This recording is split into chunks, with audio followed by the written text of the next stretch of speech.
Hi, I'm here with Christopher Terry of iMarketsLive.com, and he has four key components to his trading style. He's talking about it here at the Traders Expo. Can you start with harmonic pattern structure? Is that what you're looking at? Yeah, actually, yes. One of them is harmonic patterns. It was brought into the light back in the 30s and 40s by H.M. Gartley. Sure. He had it in a book on one of his pages, and in the late 90s, Larry Pesavento brought it to the market. Him, Scott Carney, there was another gentleman, Bryce Gilmore, who had put together these patterns. It was originally the Gartley pattern, Right. which branched off into the butterfly, the crab, the bat patterns, and basically there are key harmonic ratios of Fibonacci. And this is for individual stocks, ETFs, options, what? That's a good question.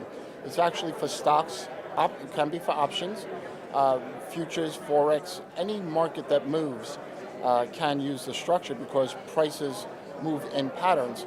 And basically it's just retracements or key ratios, Fibonacci, within a trend. Typically looking at a trending market. Sometimes it's also looked at as an Elliott wave, ABC corrective wave, where in the harmonic world they call it an ABCD. But basically it's just key ratios that form these pretty pictures.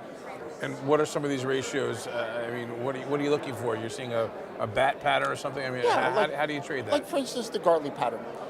The market will have an initial impulse in a direction, and then we'll see it retrace a 618 of that rally. Mm-hmm. The next, it has to hit that 618 area. 61.8% of that, Yes.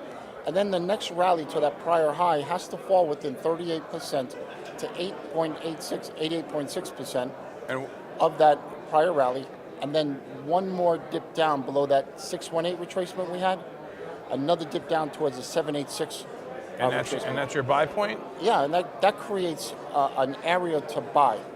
Well, we basically look for a short-term entry to enter, but that's the area, the ratios, where you have from that initial low to that prior low to that low that just was made at the 786. That creates this harmonic ratio. So you've got harmonic ratios, Fibonacci numbers, and Elliott waves. There's a fourth component. What's this market geometry mean? How does that work? Well, actually, the market geometry is the structure of, let's take a downtrend. The market has a high, it goes down, comes up, puts a lower high, makes a lower low, makes a lower high, lower low, downtrend. When I look at market geometry, I look at symmetry or clustering. That's one of the components.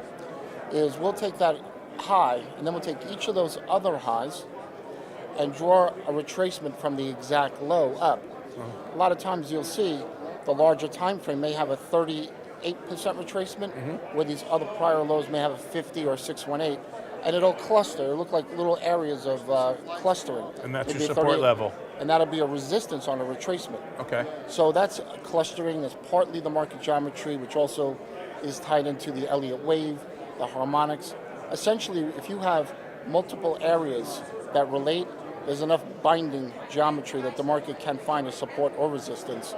Along with, when we also look at prior swing highs and swing lows, if there's a swing high and we're looking for a short, we have to respect the prior structure of the market. That's right. Not just use numbers. We have to, look at the chart. Make sure the geometry lines up with the chart. Yeah, you have to look at the prior structure. We look at market profile or overlapping data. Yeah. Great. Thanks very much, Christopher. Thanks for joining us. Thank you.